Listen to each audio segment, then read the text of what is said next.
কেমন আছো সাদ্দাম?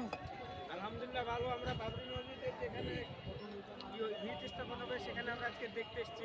কেমন লাগছে বেড়াইতে? ভালো লাগছে আমাদেরকে। অবশ্যই আপনারা যদি আসতে চান তো চলে আসবেন, খুব সুন্দর একটা জায়গা। তো এসে খুব ভালো লাগলো, অনেকজনের সাথে দেখা হলো এবং দেখতেই পাচ্ছেন আমরা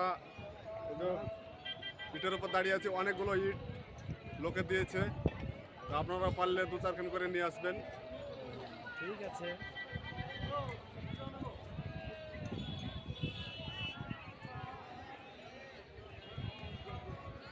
পুকুর নাকি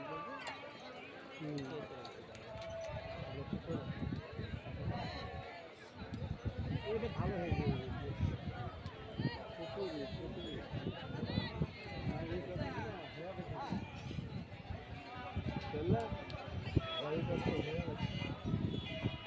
না এখানে বেলায় 3-4টা হবে না। কম ইট আছে গো, চারিদিকে দেখো।